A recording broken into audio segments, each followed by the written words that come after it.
vidéo, je vais essayer de vous présenter la majorité des mesures statistiques descriptives pour une seule variable quantitative. Donc, ce sont presque toutes les mesures dont on a besoin pour une seule variable. Je vais essayer de faire ça manuellement, c'est-à-dire faire rentrer la variable manuellement. Et ensuite, je vais essayer d'extraire d'un fichier Excel, si vous avez normalement, si vous avez plus d'une variable, bien sûr, vous aurez peut-être déjà travaillé sur Excel, vous aurez votre fichier. Donc, on va extraire de ce fichier Excel et on va voir comment on peut faire la même chose, calculer ces statistiques sur la base d'une variable de ce fichier. Donc, première chose, je vais créer une variable, par exemple, quantitative. Donc là, je suis sur la partie script. Je vais, par exemple, la nommer x. Et cette variable, donc égale pour créer cette variable, et je vais faire le C. Alors, le C pour combiner plusieurs observations. Par exemple, j'ai observé 5, j'ai observé 4, j'ai observé... je vais essayer de monter plus tôt, comme ça sera intéressant après. Alors 7, j'ai observé 8, j'ai observé 10, et puis j'ai observé 13 par exemple. Donc voilà, 5 observations. Donc un vecteur, il s'enregistre ici, bien sûr, les observations de ce vecteur. Alors, tendance centrale. Première chose, pour une variable quantitative, bien sûr, c'est la moyenne. Donc moyenne, en anglais, c'est mean. Alors, mean, tout simplement. Alors, mean, c'est la moyenne arithmétique. Et là, je vais faire mettre le x à l'intérieur. Pourquoi x? Parce que c'est la variable que je viens de créer. Et donc, je clique sur CTRL Entrée et j'obtiens ici, sur la console, le résultat 8,6, la moyenne. Donc, deuxième, bon, il n'y a rien à interpréter pour la moyenne, hein, franchement. C'est, on va dire, direct, c'est simple à comprendre. C'est juste la moyenne de ces 5 observations. On a fait la somme. Et bien sûr, on a divisé par le nombre d'observations. Ensuite, median. Alors, median va être la médiane, bien sûr. Alors, la médiane, c'est 8. La médiane, c'est 8. C'est simple ici parce que j'ai déjà classé les observations. Si vous ne les avez pas classées, et vous avez par exemple un vecteur, c'est-à-dire plusieurs observations, vous allez juste faire sort. Alors sort, c'est classer. Classer x, en fait, ce qu'il va faire, regardez sur la console, il va me classer. Mais imaginons que par exemple, j'avais mis ici 8, regardez, et ici 7, et je vais cliquer sur CTRL Entrée pour enregistrer encore une fois x. Voilà, j'ai changé x. Et donc, si je fais sort, alors là, il va me classer. Voilà, il va faire 5, 7, 8, 10, 13. De la plus petite à la plus grande observation. Et ça, c'est plus facile si vous voulez bien sûr voir la médiane, mais ça ne sert à rien. Alors, sort, c'est juste pour vous montrer comment faire pour classer des observations sur une variable quantitative. Alors, ce sont les deux principales, franchement, statistiques à calculer pour une variable quantitative. Le mode, malheureusement, il n'y a pas de fonction sur R pour le mode. Donc, il faut créer une fonction soi-même. Mais ce n'est pas très utile. Le mode, comme on le sait, ce n'est pas vraiment une information très intéressante pour une variable quantitative. Donc, moyenne, mode. Ça, c'est pour la tendance centrale. La variabilité. Alors, la variabilité, on va commencer par, bien sûr, la variance. Donc, on va faire var, variance pour ces var. Et puis, on va mettre x à l'intérieur et on va obtenir 9,3. Ici, c'est la variance de x. Alors, ce qu'il faut savoir, c'est que il divise par n-1, la variance. Alors, il y a la formule de la variance avec n-1. Évidemment, il considère que ce vecteur est un échantillon, et donc il va diviser sur n-1. Il ne va pas diviser sur n. Pour vérifier ça, on va par exemple calculer ça manuellement. Alors, on va faire var x, regardez manuellement, c'est quoi? C'est la somme. La somme, c'est les plus de quoi? Des distances des observations par rapport à leur moyenne. Alors, la première observation, c'est 5, moins. Quelle est ma moyenne ici?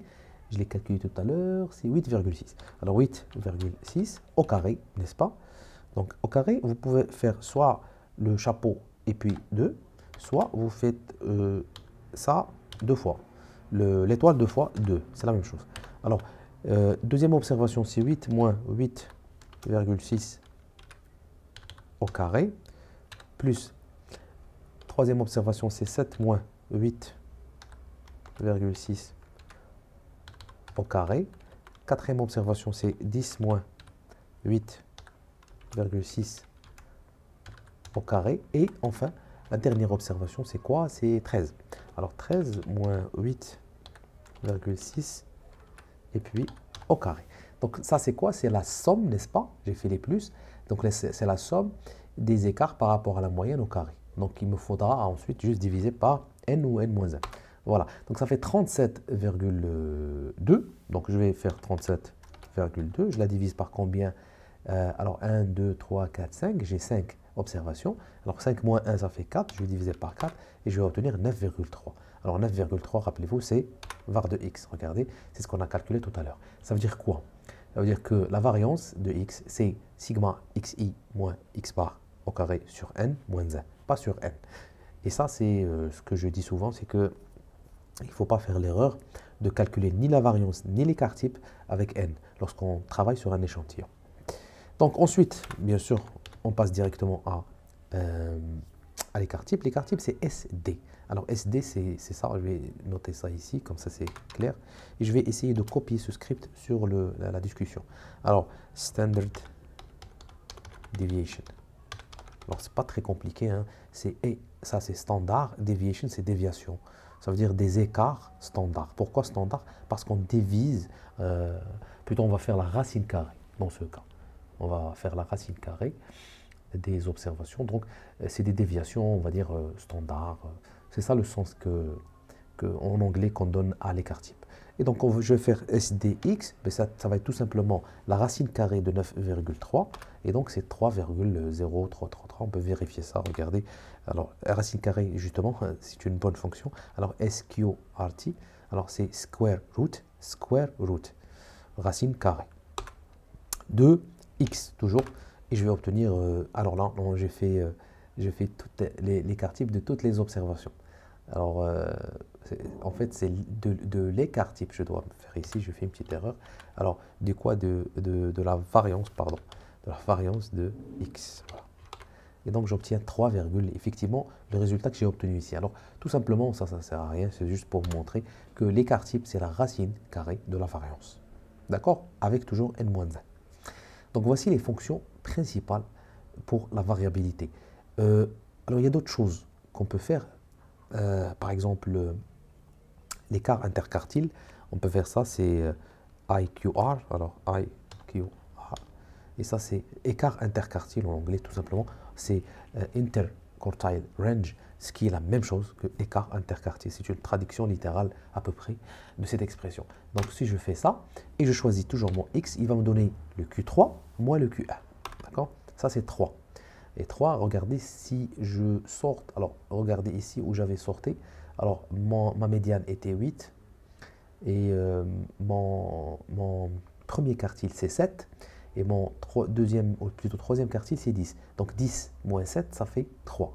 Donc ici c'est simple, parce qu'on a bien sûr une série qui est très courte, de 5 observations, mais c'est ça. Donc l'écart interquartile, il va le calculer comme ça. Alors ce qu'il faut savoir, c'est que vous pouvez peut-être des fois ne pas tomber sur le même résultat pour l'écart interquartile et pour les quartiles d'une manière générale. Parce qu'il y a différentes possibilités de les calculer, mais généralement vous allez trouver quelque chose de très proche. Alors ça c'est pour... alors je vais essayer de déplacer quand même l'écart interquartile, même si c'est une... en fait c'est une mesure de variabilité. Mais je vais lui donner quand même un titre ici. Je vais mettre écart interquartile. D'accord? C'est bon. Ah non, pardon, c'est avec calcul. Donc, mesure de position. Je vais passer aux mesures de position, justement, qui sont, par exemple, la médiane est une mesure aussi de position, mais on la considère souvent comme une mesure de tendance centrale qui divise la série en deux. Et donc, je vais passer au Q1, Q3. Alors Q1, Q3, il y a une fonction qui est très pratique, qui est une fonction de base sur R, que vous pouvez utiliser pour plein de choses vraiment très pratiques. Et lorsque vous l'utilisez pour un seul vecteur d'une variable quantitative, ce qu'il vous donne, c'est en fait, ce sont les mesures nécessaires dont vous avez besoin, parmi lesquelles vous allez avoir des mesures de position. Par exemple, si je fais summary qui est résumé de x. Alors il sait, R, il n'est pas si bête, en fait il est intelligent, il va comprendre que x est une variable quantitative, il va me donner par conséquent des mesures de position. Regardez, alors il va me donner le minimum d'abord, qui est 5 bien sûr, sur ici c'est 5, le maximum c'est 13, deux premières observations intéressantes lorsqu'on s'intéresse à une série continue ou discrète. Ensuite, il va vous donner le premier quartile, c'est 7. La médiane, c'est 8, bien sûr. Regardez, la médiane, c'était 8. Alors, il y a peut-être ici... Ah oui, c'est bon. J'ai pas... Oui. Alors, 7, 8, effectivement, la médiane. Premier quartile, et puis la moyenne. Il vous donne aussi la moyenne. Min, c'est la moyenne, rappelez-vous tout à l'heure. Et le troisième quartile, c'est 10. Voilà. Donc, c'est ça ce qu'il vous donne avec cette fonction summary. Il y a d'autres fonctions qui sont intéressantes, qui sont dans des packages. Il y a une quand même que je vais vous donner tout de suite, qui vous donne énormément de choses. Alors, c'est dans un package qui s'appelle... alors, je vais le ramener. Alors, c'est Pastex. Alors, Pastex. Alors, ce package, il est très intéressant parce qu'il a une fonction qui s'appelle StatDesk. Alors, absolument, comme j'ai dit, à chaque fois, si vous voulez utiliser une fonction, mais cette fonction fait partie d'un package, il faut d'abord le télécharger ou bien faire appel, si vous l'avez déjà téléchargé, le rappeler encore avec library. Alors, StatDesk, c'est cette fonction. Alors, StatDesk, elle vous donne vraiment beaucoup de données très intéressantes. Par exemple, si je mets juste X à l'intérieur, qui est mon vecteur, regardez ce qu'il va me donner énormément de choses. Alors, il va me donner le minimum, comme tout à l'heure, le maximum, il va me donner range, c'est l'étendue. Alors, l'étendue aussi, ça, c'est de la variabilité, bien sûr, c'est une mesure. Ça veut dire le maximum moins le minimum. 13 moins 5, ça fait 8. Il va me donner la somme, il va me donner la médiane, la moyenne et la variance. Regardez ici, sans les calculer. Et l'écart type qu'on a calculé tout à l'heure. Et le coefficient de variation qui mesure, bien sûr, l'écart type par rapport à la moyenne. Alors, c'est 3 divisé par 8,6. 3 divisé l'écart type, alors c'est ça, c'est Standard Deviation, SD, c'est ça. Mais ici, c'est écrit SDD, dev, bon. Et puis qu'on va diviser par la moyenne et on va obtenir ce coefficient de variation. Alors, coefficient de variation, rappelez-vous, c'est la moyenne sur l'écart type. Voilà. Il vous donne le nombre d'observations nulles. Ça veut dire les gens qui n'ont pas répondu, etc. Mais ici, on n'a pas parce que c'est moi qui ai fait rentrer les données, donc on n'a pas ça. Et le nombre, bien sûr, de valeurs. Ça veut dire n ici. N, c'est 5. On a 5 observations. Donc ça, c'est StatDesk. Moi, je trouve que c'est très utile. Bon, je ne vais pas parler des autres. Ça, c'est des choses qu'on ne va pas discuter aujourd'hui. Le CI, l'intervalle de confiance, etc. Pas pour aujourd'hui. Donc, voilà. Ça, c'est pour StatDesk. Voilà. Je vais essayer de déplacer ça ici. C'est mieux. Voilà. C'est bon. Donc, pour une variable qualitative, donc je pense qu'on a terminé la discussion sur une variable quantitative. C'est l'essentiel à savoir, ce sont les fonctions de base qu'il faut savoir si on a une variable et on veut rapidement connaître sa moyenne, son écart type, etc. Ce sont les fonctions nécessaires. Ensuite, pour une variable qualitative, le souci c'est que, bien sûr, c'est une variable qualitative et donc on ne peut compter ni moyenne, ni médiane, c'est le mode uniquement qu'on peut calculer. Et comme j'ai expliqué tout à l'heure, le mode on n'a pas de fonction sur R, donc il faudra la développer, la créer. Mais on peut faire summary, que j'ai utilisé tout à l'heure, qui résume, et il vous donne uniquement la fréquence. Par exemple, je vais créer une variable, je ne sais pas, je vais mettre diplôme, par exemple, une variable diplôme. Alors je vais mettre C, bien sûr. Et cette variable, alors parce que c'est du texte, parce que c'est qualitatif, il faut mettre les guillemets. Sinon, ça ne fonctionne pas. Donc, je vais mettre par exemple, je ne sais pas, bac, par exemple. Un individu, il a eu le bac. Le deuxième, il a eu le bac aussi. Le troisième, il a eu par exemple une licence. Le quatrième, il a eu par exemple, je ne sais pas, un doctorat. Et le dernier, il a eu un DUG, on va dire. Voilà. Donc là, j'ai créé combien? 5 observations aussi. Et je vais faire entrer ça sur R. Voilà. Donc j'ai créé ma variable et regardez, il va mettre ça sous CHR, caractère. Caractère, c'est variable qualitative, catégorique, catégorielle, comme vous voulez. Alors ici sur A, il met ça sous CHR, ça veut dire character. D'accord? Et donc, il sait que c'est une variable qualitative. Lorsque je vais lui dire summary, bien sûr, parce qu'il sait que c'est une variable qualitative. Alors, ce qu'il va me donner, regardez, il va me donner uniquement la classe de cette variable. Classe, c'est caractère. Il va me donner length. Alors, le nombre d'observations, 5. 5. Ça veut dire qu'il m'a dit, il y a 5 observations et c'est une variable, et c'est tout. Il ne va pas vous donner, bien sûr, ni moyenne, ni médiane, comme ici, rappelez-vous, summary. Regardez, il y avait min, premier quartile, médiane, moyenne, troisième quartile et max. Et ici, il ne va pas vous dire ça. Voilà. Donc, ça, c'est pour la variable qualitative. Ensuite, deux variables quantitatives. Alors, je vais finir avec ça et je vais vous montrer juste une seule mesure, parce qu'il y en a beaucoup, bien sûr. Mais la mesure élémentaire de statistique descriptive, c'est R, bien sûr. Lorsqu'on a deux variables quantitatives, on s'intéresse généralement à voir si elles sont corrélées entre elles. Alors, j'avais X tout à l'heure, il est toujours, bien sûr, sur mon environnement. Je vais créer une variable Y. Alors, Y, je vais essayer de vous donner une variable comme ça, aléatoirement. Je vais mettre 10, 13, 12, 16 et 5. Voilà.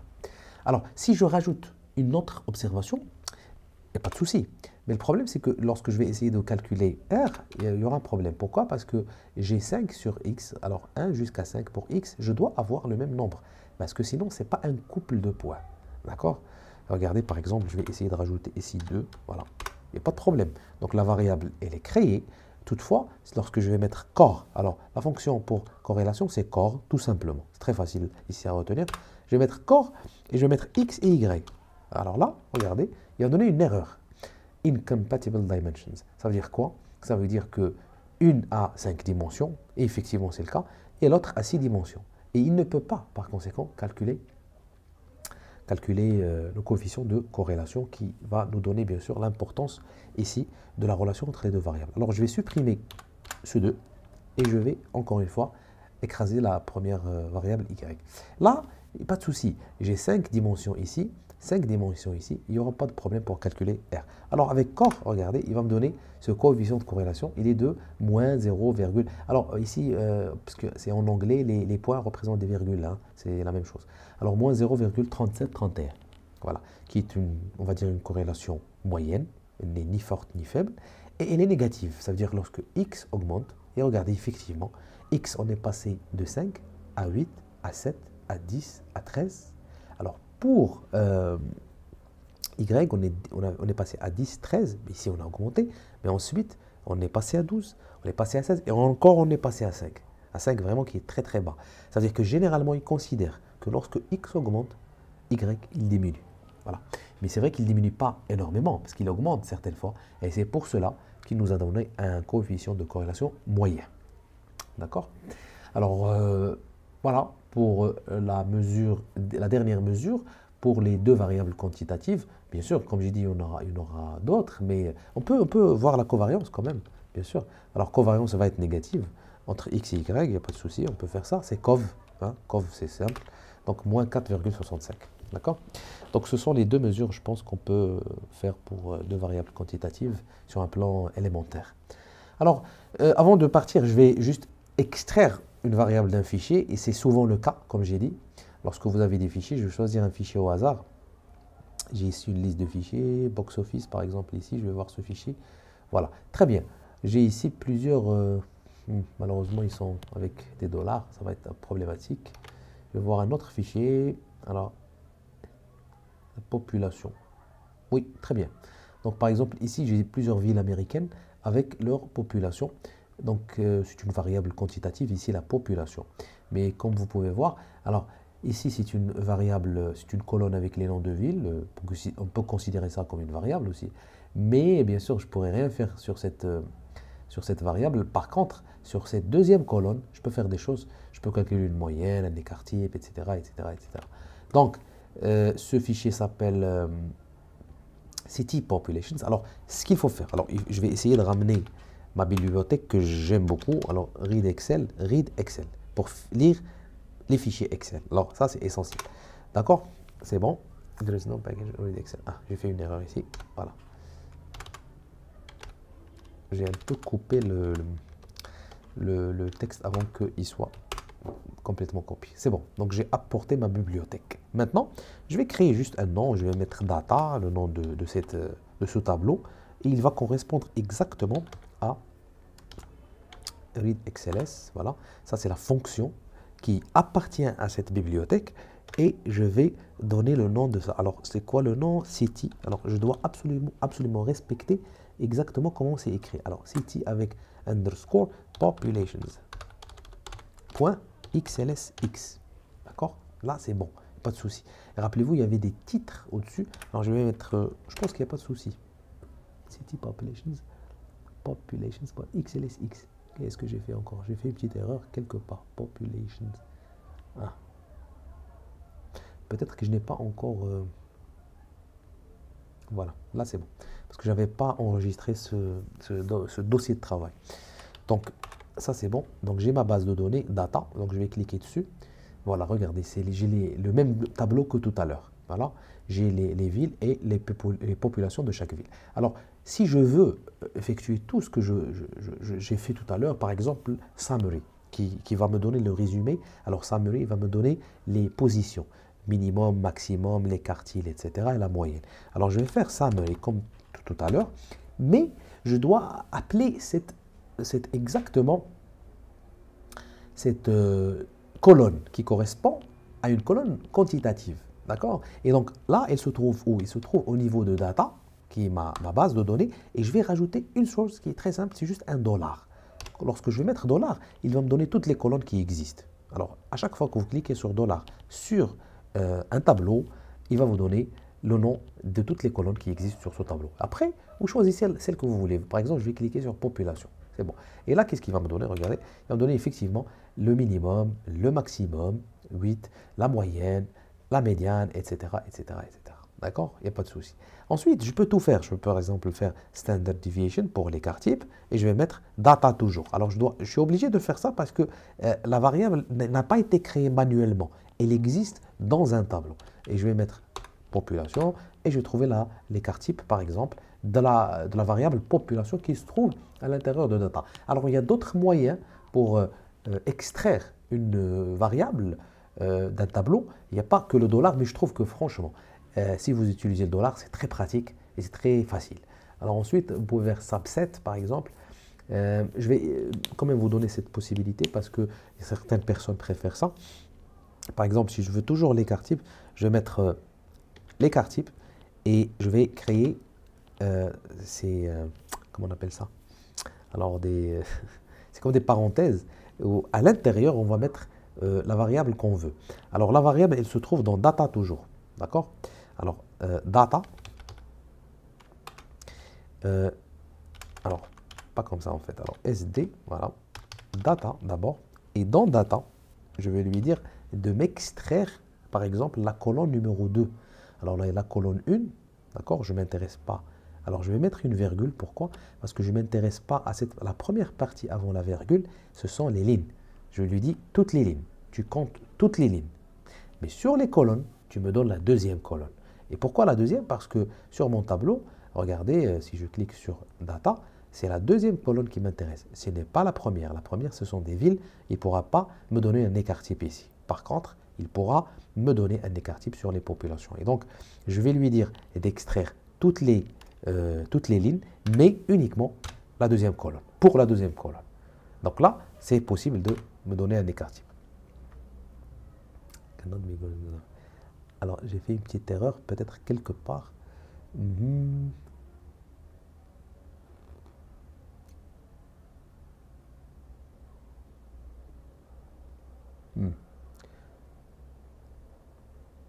Alors, je vais essayer d'extraire la base. Voilà. Voilà. Alors, lorsque je fais ça, effectivement, la deuxième colonne, c'est ça. Alors, normalement, ça devrait marcher. Voilà. Donc, je ne sais pas pourquoi, il y a un petit souci quelque part. Voilà. Écart type de la deuxième colonne. D'accord. Alors, je vais enregistrer ça, par exemple, comme, je ne sais pas, A.